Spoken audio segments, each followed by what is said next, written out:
everyone! Welcome back to our channel, and our feature property for today is a two-story semi-furnished house and lot with swimming pool located in an exclusive subdivision in close proximity to Clark International Airport. It is a 20-minute drive to Clark International Airport, a 15-minute drive to Koreatown and other business establishments. Before we begin, please don't forget to click like, subscribe, and hit the notification bell to get more updates on our videos. This is your host Anna, and we're Blueprint Properties, Pampanga.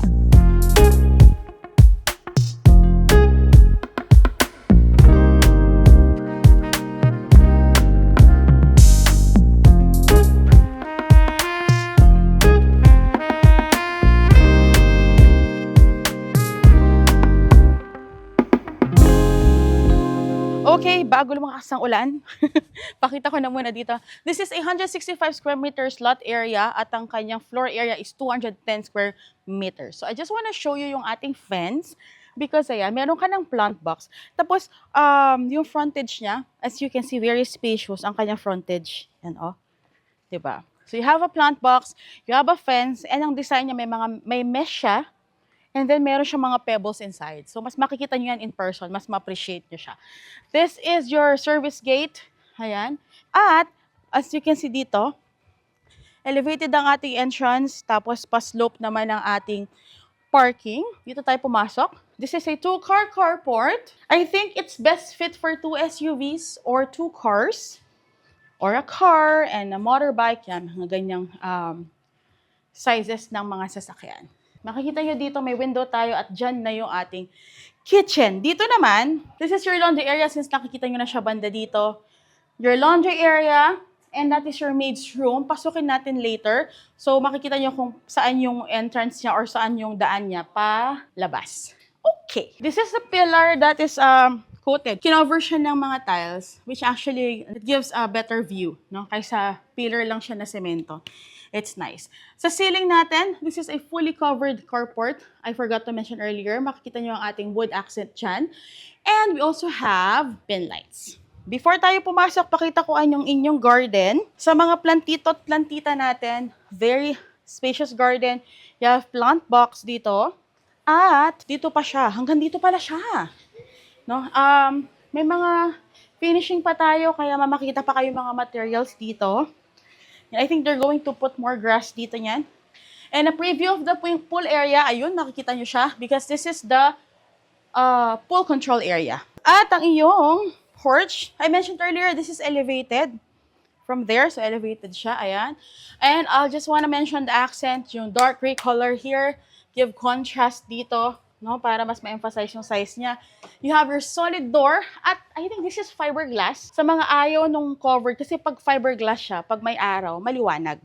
So, ayan, pag ganyan yung mga type mo, fiberglass is perfect for you. Some kasi, yung mga canopies nila, it's ceiling na talagang walang sheltered talaga siya. So, this one, makikita pa talaga may ilaw siya, natural light. Alrighty, this is ang galing naman ng solid door. Ang cute ng solid door, parang may fluted panels, so, diba? Your solid door, you have a black handle at smart lock po siya, card, fingerprint, or passcode. Pasok na tayo?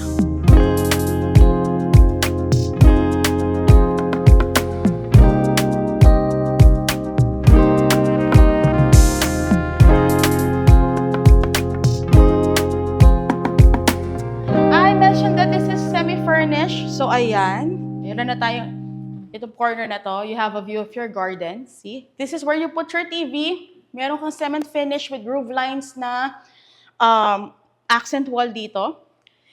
And as you can see, ang iyong living area has a high ceiling. You have a chandelier. You also have spotlights na nakakonect sa iyong drop ceiling. And this is a multi-purpose bench or stool. No, kasi kung halimbawa, you need more space or you need more seat, pwede yan. And also, it can also serve as your center table. Actually, meron pang isa dun eh. You have one more here. Yan. Tapos, here, meron kang isa na parang singular yung, or pang solo seat lang siya. Or a side table. Mas better siya sa side table. Okay, yung color niya, very neutral tayo. Dark gray, dark brown. More on mga dark shades tayo ng brown, gray, at black. Alright, pagbalati natin, oh, meron pa isa nga pala dito. Here, oh. Diba? At ang ganda nito kasi solid dyan nara to. Few steps from your living area, this is your dining area. And as you can see, Two seats here, yeah, maluwang siya kasi binilang ko six-seater siya, no? But here you can have three-person seating here kasi. Sa ceiling natin, we have a ceiling fan with light. Tapos meron tayong mga spotlights. Some spotlights, guys, kung makikita nyo, medyo inaayos pa yung mga lights natin. So, some lights, hindi siya masyado napapansin na nakasindi. Ito pa, like this one. This should be, naka-on, di ba? Hindi ko alam kung saan ko i-on to eh. Pero dapat ito naka-on siya. Para meron siyang ilaw dito sa accent ng yung dining area. Also, yung ceiling mo, meron kang fluted panels. Ay, pakita ko dito. Yung fluted panels mo na yan, diretso yan, paakyat dito. There. So, it's an accent. Pagpasok mo, makita mo yung high ceiling. Very nice. Nandito na rin ako. Pakita ko na yung formal kitchen. This is your formal kitchen with white quartz countertop. You can put 2 stools dito because this is also your breakfast nook. May mga shelves ka dito. Double bowl stainless steel sink, silver. Meron ka mga drawers. And ito yung window kanina na you have a view of your cars or your parking. Shelves. Yan. You also have your stove, double door na refrigerator. I think this is your pantry kasi may mga shelves ka dito. Ito pa. Ito yung kaninang sinasabi ko na door going to your maid's room. Barn door lang siya. When you say barn door, ito yung mga sliding doors. Ayan. Paglabas mo dito, di ba? Agad-agad.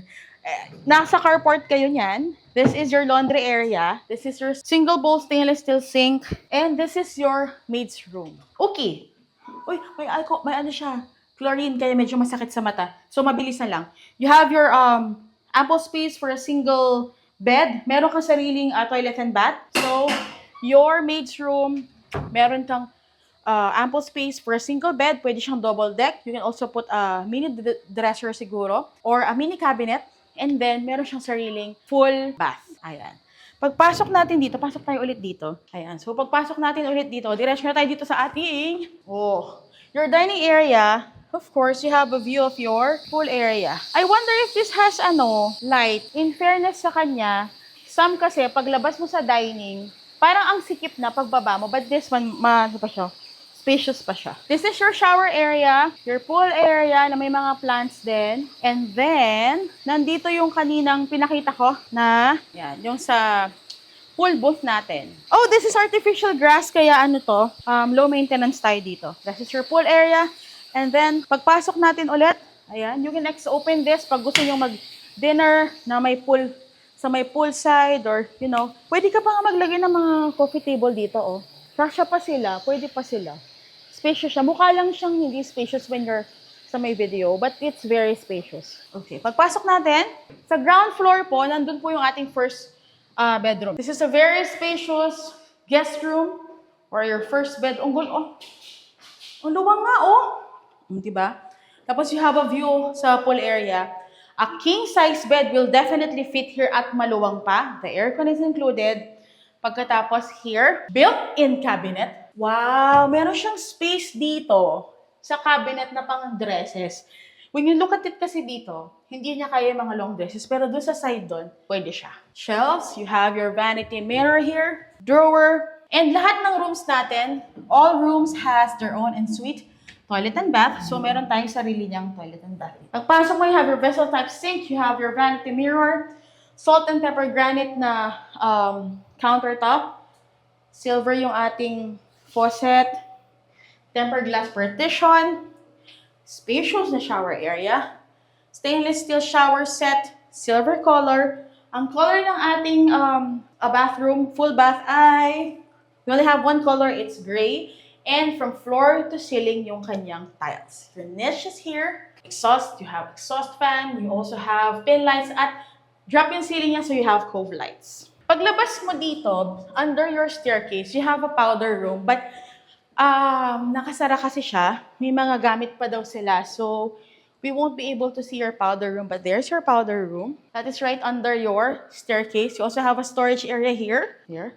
Kasi yung malalaking boxes dyan. Akita tayo sa second floor. And as you can see, ang ating handrail. Sa metal handrail. At yan.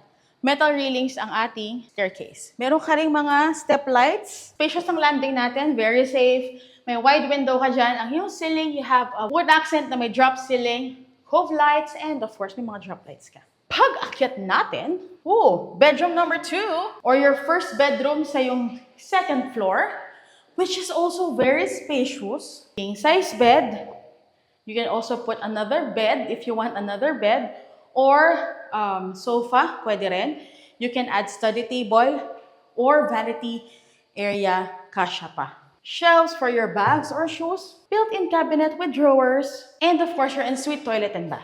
Same design as the first one. You have a vessel-type sink, salt and pepper granite countertop. You have your vanity mirror, tempered glass partition na very nice ang kanyang taas. Spacious shower area, your stainless steel shower set, silver color. Niche, tiles are floor to ceiling, same color, gray. This is your first bedroom on your second floor. Labas tayo. Look at the window, it's so wide. No? Wide window, tapos here, you have an option saan mo gusto ilagay yung bed mo. Ang spacious naman ng rooms. Next, this is your second bedroom on your second floor, but this is your third property bedroom. Okay, okay. This is smaller, pang kid, pang teenager. But still, mas maliit siya compared to the first two, but still maluwang siya. Kasi kaya pa rin ng king size dito. Queen size. If you want more space to put your study table, vanity area, your dresser, pwede kang maglagay ng full bed, which is actually good for 2 or 3, yung mga ganun lang. But the space really spacious. Aircon is included. Built-in cabinet, same, different design though. And of course, meron kang ensuite toilet and bath. Ayan, barn door siya, a sliding door. Same design, magkaiba lang yung entrance niya, maiba lang yung pagpasok mo. Pagpasok mo kasi, nandun pa rin yung versatile sink, your salt and pepper granite na countertop. There, you have your vanity mirror, and dito naman yung shower area. Same na same yung design, magkaiba lang yung tiles kasi this one glossy siya. Sa mga nauna, matte finish siya, but this one glossy siya. But still, the accent, like, yung shower set mo, the same. Yung vessel type sink mo, pareho lang din. At very spacious lahat ng mga, parang pare-pareho yung size ng mga bathrooms natin. So, that is quite really impressive. So, wala tayong extra bathroom dito because all rooms, they have their own bathroom. At, bago tayo pumasok sa ating master's bedroom, pakita ko sa inyo, ito yung view deck kanina. So, when you can, paglabas mo na master bedroom mo, makikita mo na, you have a view of your living area. At makikita nyo yung accent ng ating wall dyan. From floor to ceiling, high ceiling tayo. Meron tayong chandelier na industrial yung type niya. At meron tayong mga wide windows. You can put curtains there or you can put blinds. Ayan. This is your master's bedroom. Pagpasok mo, sinisigaw niya talaga sa akin na master's bedroom ako dahil this is how spacious your master's bedroom. Wow! Diba? Sobrang luwang. I think this is, this is for your TV. Noong 60 inches, sir. Kasha, no? 65, kasha dyan. No? You have your shelves dito. Ayan pa, drawers here. May side lamp ka doon. You can mount your TV here. Pwede rin nakatayo. Depende sa yung gusto. No? But very spacious siya. Where will you put your bed? Of course, on the other side, I'll show you. Ito siya. Yeah, you have your own balcony. Dito, you put your bed here. Dito. King size bed, kasha. Kasha ng king size bed, maluwang ka pa dito at maluwang ka pa doon. You can still put side tables and put some lamps. Pag linagay mo yung king size bed mo, at still, sa harap niya, maluwang pa rin. Sa may paanan ng yung king size bed. Wow. You have a fan with light. And also, you have your aircon pa rin, no? Also, ayan, meron kang there. Oh, di ba? Ay, ang cute. This has a view of your facade. This is actually your facade pag nando ka sa labas. Very nice. At, kung akala nyo wala na, this is an accent wall na katulad nung doon, no? You have fluted panels here. Pakita ko lang para makita yung terno. This is your fluted panels. May accent ka doon. You also have an accent here ng fluted panels mo. Nakaterno ng yung door. Hindi lang to basta-basta fluted panels because this is also your walk-in closet / your master bathroom. This is your walk-in closet. Ayan nga. Oh, may mga drawers ka dyan. Tapos here, sobrang spacious niyan. Kasya ako dito, papasok pa ako dito. See? Ganyan siya ka-spacious. Vanity area. Oh no, this is not your vanity area. Clothes pa rin pala dito. You can put your vanity area outside. Dito pa, storage. And then, few steps. This is your master bathroom. Wow, very malaking vessel. Very malaki. Ang laki ng vessel type sink natin. Vanity mirror. Glossy ang yung tiles dito sa yung countertop. Spacious. As you can see, floor to ceiling pa rin ang tiles natin. Nagkaroon lang tayo ng contrast dito. And it gives emphasis kung gaano kaluwang yung ating bathroom. Stainless steel, silver shower set, tempered glass partition. Ayan. And that's it. This is your master bedroom at bababa na tayo para sa ating recap. And for our recap, this is a 2-story semi-furnished house and lot with swimming pool located in an exclusive subdivision. This is flood-free and it is in close proximity to Clark International Airport. When I say in close proximity, that is a 20-minute drive to Clark International Airport, a 15-minute drive to Koreatown and other business establishment. Its floor area is 210 square meters and ang kanyang lot area ay 165 square meters lot area. If you're interested, please don't hesitate to contact us. We're Blueprint Properties Pampanga. You can catch us on our Facebook page, Blueprint Properties Pampanga, Instagram account, Blueprint Properties Pampanga. Follow us on TikTok, BP Pampanga. You can also follow me on TikTok, Enalalu, or Instagram, same name. At you can also book your tripping sa akin doon. I also post teasers, so may mga videos tayo na makikita nyo before the full video is launched dito sa aming YouTube channel. And speaking of our YouTube channel, kung hindi ka pa nakasubscribe, please don't forget to click like, subscribe, and hit the notification bell to get more updates on our videos. This is your host, Anna, and we're Blueprint Properties Pampanga, where your house is.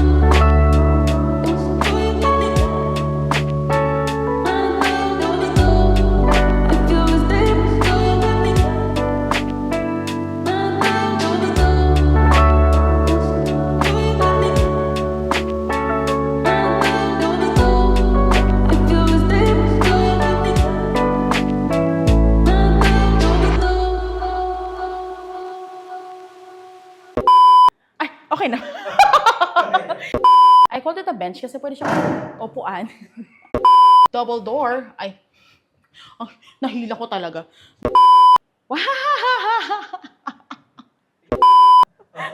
Puro ko. Ulit. Last na to, sir.